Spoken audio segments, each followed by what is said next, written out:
Dans cette vidéo, on va voir comment se servir d'Apple Music et d'iTunes. En fait, les deux sont ensemble, fonctionnent ensemble. Et en fait, moi, j'ai essayé des services de streaming, j'en ai essayé des tas. J'ai essayé Amazon, j'ai essayé Qobuz, j'ai essayé Google. J'ai également testé Deezer et Spotify.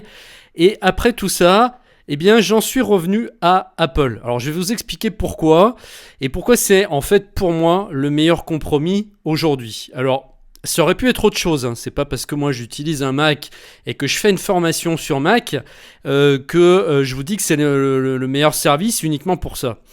C'est parce que c'est le meilleur compromis. La plupart proposent de la qualité MP3. Vous savez que le MP3, en fait, c'est la moins bonne qualité qui existe en système de compression, puisqu'en fait, un fichier MP3 est par définition un fichier audio qui a été compressé et où des informations audio ont été enlevées. Donc, ce que l'oreille n'est pas supposée entendre. Le problème, c'est que c'est un vieux format qui date de beaucoup plus vieux que vous pouvez l'imaginer. Bien avant même les années 90, il existait déjà. Et en fait... bien, si on fait très attention, alors je vous dis pas que c'est facile de faire la différence entre un MP3 bien compressé avec un fichier Wave, avec la source en fait, avec un CD. Mais on y arrive quand même sur du très bon matériel. Ça veut dire que finalement l'oreille entend plus que ce qu'elle est supposée entendre avec la compression MP3. Donc c'est le moins bon format de compression, c'est le pire, c'est celui qui détruit le plus les données en fait. Voilà. Et donc ici, ce qu'il y a d'intéressant avec Apple, c'est qu'il n'utilise pas le format MP3. C'est sûr que le top en fait, c'est de ne pas compresser du tout. Bon, si on compresse pas, on a le fichier audio original et aujourd'hui on peut le faire. Vous pouvez prendre un CD, vous pouvez vous prendre un gros disque dur externe.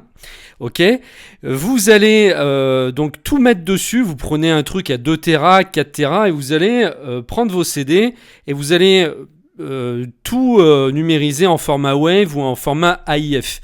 Le format AIF, c'est le format Wave, mais version Apple, en fait, puisque Wave, c'est au départ le format Windows, mais c'est un plus vieux format. Donc l'AIF, l'AIFF, en fait, a plus d'avantages que le Wave parce qu'il est plus récent. Moi, en plus, comme j'utilise Apple, pour moi, au départ, donc, je faisais toute ma bibliothèque de CD, je la mettais donc en numérique, en fichier AIF pour n'avoir aucune compression et avoir vraiment le fichier original. Comme ça, eh bien, pas de problème, au moins j'ai la même qualité que le CD. Mais le problème, c'est que ça pose quand même des soucis de mobilité, puisque c'est vrai que si on a moins aujourd'hui de problèmes de stockage, il faut quand même avoir des gros disques durs chez soi, il faut pouvoir faire des sauvegardes, et ça, c'est plus compliqué. C'est-à-dire que si on décide de ne pas compresser, ça va prendre beaucoup de place sur des disques durs externes, on est d'accord ? Et ces disques durs externes, il va falloir trouver un système pour sauvegarder. Parce que si jamais vous perdez toute votre musique sur vos disques, c'est fini, vous n'avez plus rien. Donc il faut trouver un système qui puisse faire une sauvegarde et si possible en plus en ligne. Voilà, parce que la sauvegarde locale, c'est déjà bien, mais c'est pas suffisant. J'avais d'ailleurs fait une formation complète sur la sauvegarde et je vous mettrai le lien en dessous de cette vidéo si elle vous intéresse, comment optimiser ces sauvegardes pour être sûr de ne perdre aucun fichier. Bien avec votre musique, la meilleure façon en fait qu'elle reste et qu'elle ne disparaisse jamais, même si vous avez un problème avec vos disques durs, c'est de faire une sauvegarde en ligne. Et c'est sûr que c'est compliqué quand on a des fichiers qui ne sont pas compressés parce que ça prend une immense place. Et donc, à moins d'avoir une grosse connexion en fibre optique qui envoie sur des gros serveurs à distance, ça va être compliqué de sauvegarder ça. Donc, il faut trouver un compromis avec des fichiers qui sont compressés et qui prendront beaucoup moins de place et qui pourront être facilement gérés sur un cloud. Alors c'est vrai qu'après, il existe tellement de formats de compression qu'on s'y perd un peu aujourd'hui. Alors le MP3, c'est bien évidemment le plus connu, le plus populaire et celui qui passe partout. C'est-à-dire qu'on peut aussi bien le passer dans sa voiture que sur n'importe quel appareil, ce qui n'est pas le cas de tous les autres formats de compression qui sont moins connus et qui vont peut-être pas passer sur certains appareils. Voilà, donc c'est pour ça que avec le MP3, ça passe partout, on le discute pas. Maintenant, si on veut ne pas sacrifier la qualité, moi je vous propose ici une solution. C'est vrai qu'on s'y perd un peu avec tous ces formats. Entre donc il y a le MP3, il y a le AAC, les formats lossless comme le FLAC, donc qui est avec une compression mais sans perte en fait, qui est censé pas perdre de son, hein, qui reste toujours avec la même qualité. Vous avez l'ALAC qui est comme le FLAC, mais c'est le format Apple. Vous avez aussi le Ogg Vorbis. Donc avec tout ça, on a du mal un peu à s'y retrouver.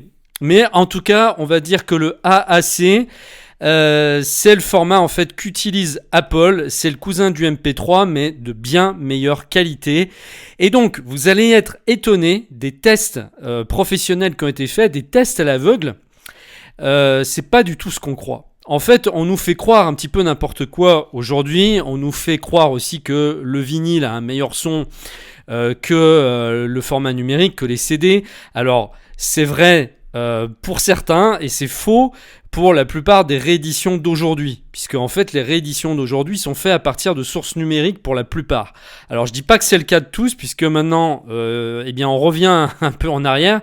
Il y a des vinyles qui sont repressés à partir des sources analogiques, mais pour tout ce qui est format numérique et qui est mis sur vinyle, comment est-ce que vous voulez avoir un meilleur son sur vinyle si la source c'est un CD, c'est du son numérique? Et pourtant, en fait, c'est que du marketing. Donc, la plupart des rééditions aujourd'hui en vinyle sont moins bonnes, bien sûr, qu'une source numérique. Bon, maintenant, je vais pas parler de ça parce que c'est encore un autre débat. En fait, je suis même carrément hors sujet. C'est pas de savoir si le vinyle est meilleur que le CD. Ici, c'est de savoir quelle est la meilleure qualité de compression. En tout cas, le meilleur compromis entre taille du fichier et qualité. Et là, vous allez être surpris parce qu'il y a des tests qui ont été faits. C'est un test professionnel qui a été fait, vraiment des tests à l'aveugle, et vous allez voir, vous allez être très très surpris.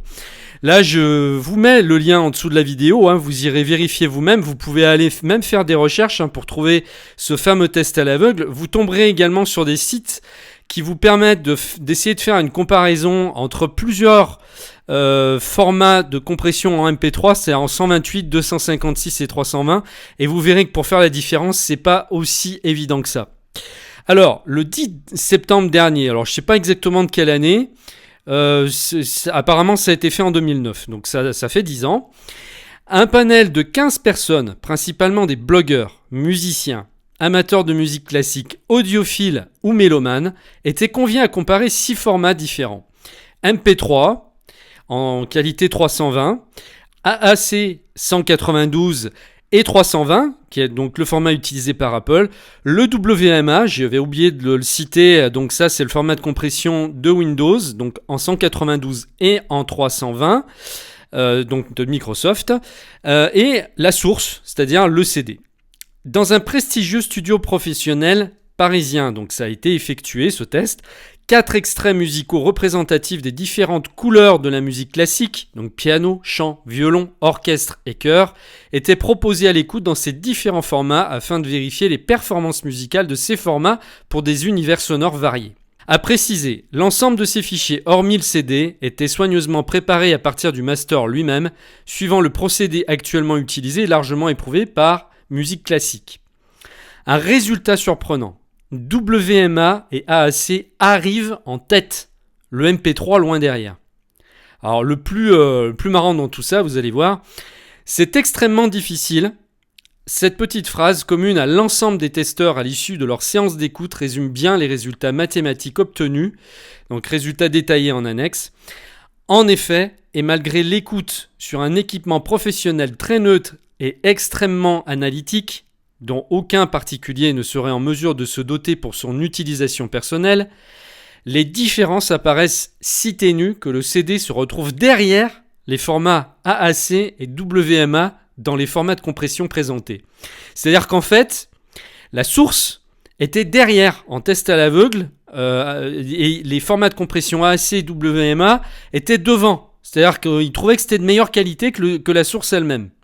En fait, paradoxalement, Ces formats semblent légèrement sublimer la musicalité des morceaux écoutés, tout en restant très difficilement discernable du format CD.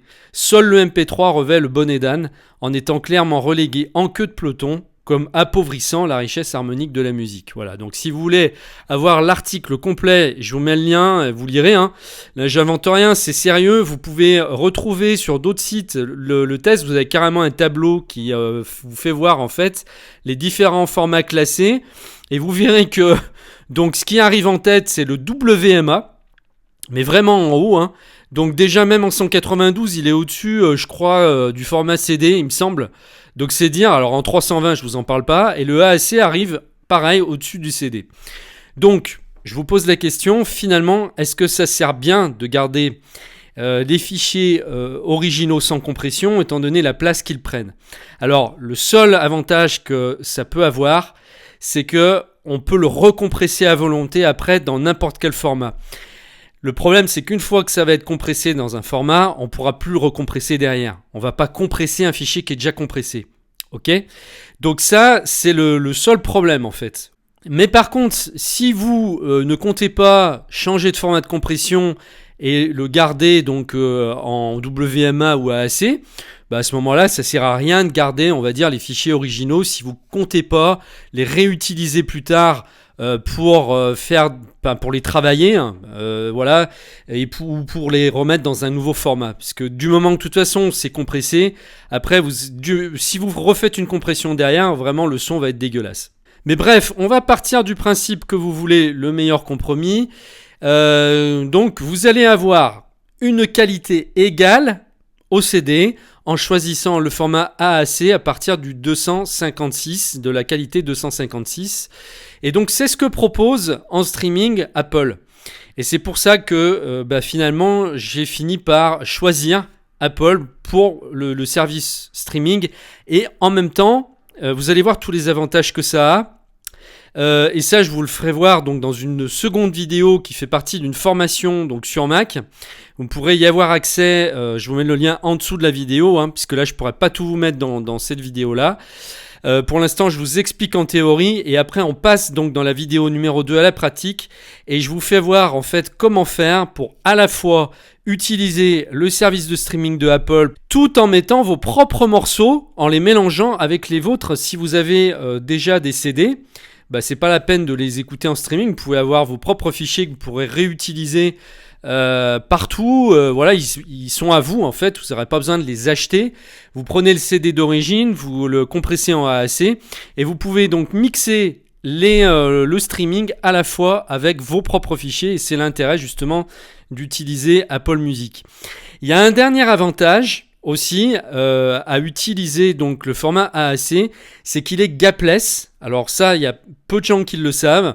C'est quoi gapless ? C'est qu'en fait, il n'y a pas de petits blancs en fait entre les morceaux, parce que le problème du format numérique quand c'est pas sur CD, c'est que entre les morceaux qui sont enchaînés, alors ça va si c'est des chansons où il y a un début, une fin, mais par exemple pour des BO, pour des musiques de films où souvent les morceaux sont enchaînés les uns avec les autres, eh bien vous avez une micro-coupure entre les morceaux. Et ça, peu importe le format, que ce soit du MP3, même que ce soit du Wave, que ce soit du FLAC, etc., vous allez toujours avoir ce problème de blanc entre les enchaînements de morceaux. Et actuellement, il n'y a que le AAC, en tout cas à ma connaissance, qui est gapless et qui ne fait pas de blanc. C'est-à-dire que vous avez les enchaînements qui sont parfaits. Il n'y a pas de micro-coupure en fait entre les morceaux. Et j'ai même essayé Qobuz qui est donc le service de streaming pour les mélomanes, donc qui est sans perte. Alors vous avez plusieurs tarifs puisqu'ils font effectivement aussi la qualité MP3. Mais le but en fait c'est que avec Qobuz vous pouvez avoir le maximum de qualité qui existe, carrément en high resolution, donc en 24 bits. Mais le souci avec ça, c'est que si déjà l'oreille humaine n'arrive pas à faire la différence entre certains formats de compression avec un CD, je vois pas comment l'oreille est capable de faire la différence entre un CD donc du format 16 bits et du 24 bits. Enfin, pour moi, ça me paraît pas possible. Mais si jamais il y a quelqu'un qui est arrivé à faire la différence entre un fichier high-res sur du très très bon matériel, donc en 24 bits et entre du 16 bits, alors honnêtement, qu'il me contacte et qu'il m'invite chez lui et qu'il me fasse écouter sur son matos comment il arrive à faire la différence. Alors en théorie c'est meilleur, bien sûr, mais ça reste que de la théorie. Donc c'est pour ça que j'ai utilisé Cobuzz. Donc Cobuzz peut très bien aller pour les mélomanes qui psychologiquement veulent avoir un fichier parfait, sans compression, mais entre nous c'est psychologique parce que dans la réalité, faire la différence entre du 16 bits et du 24 bits, ça me paraît compliqué. Après je peux comprendre l'argument qu'on préfère écouter directement du 16 bits, donc à ce moment-là, prendre la qualité CD directement plutôt que d'avoir un format compressé. Ok, ça je peux comprendre qu'on puisse choisir un format non compressé, donc c'est en cela que Cobuzz va être intéressant. Mais après, en ce qui concerne le high-res, donc la musique en 24 bits, là je suis très dubitatif. En tout cas, voilà, donc si ça vous intéresse d'avoir un système où moi je vais tous vous expliquer dans la seconde vidéo, je vais vous faire voir en fait comment paramétrer ça sur votre Mac. Ça va marcher aussi sur PC si vous le souhaitez. Alors le problème c'est que là c'est une vidéo qui est dans le cadre d'une formation sur Mac. C'est une formation complète sur Mac OS X. Donc cette vidéo vous allez pouvoir la voir, mais vous allez pouvoir voir aussi des tas d'autres vidéos sur Mac. C'est une formation complète absolument, donc qui est destinée d'abord aux débutants, on va dire, et puis c'est une formation qui va s'enrichir au fur et à mesure, donc elle va être multiniveau puisque on va faire le tour d'OS X et je vais vous présenter en fait bien tout ce qu'on peut faire sur un Mac. En tout cas, on va faire le tour des principales fonctions. Donc si cette formation vous intéresse, je vous laisse cliquer sur le lien qui se situe en dessous de la vidéo pour regarder donc comment faire pour paramétrer, utiliser iTunes et paramétrer au mieux votre musique. Et une fois que ça sera fait, je pense que vous n'aurez plus envie de changer de système. Moi, j'ai testé énormément de systèmes et je peux vous dire que c'est sur celui-là que je me suis arrêté parce qu'en fait, il a cette capacité de combiner tous les avantages. En plus, au niveau mobilité, ça va vous permettre de synchroniser tous vos morceaux sur votre iPhone, sur votre iPad, sur vos tablettes, sans aucun problème en se servant du cloud. Donc à la fois, vous allez pouvoir synchroniser et à la fois vos morceaux vont être sauvegardés en cas de perte. Si jamais vous perdez vos fichiers, eh bien ils seront, on pourra les restaurer en fait n'importe quand à partir du cloud. Donc voilà, ça se passe tout de suite. Cliquez sur le lien qui se trouve juste en dessous de la vidéo. Je vous dis à tout de suite de l'autre côté.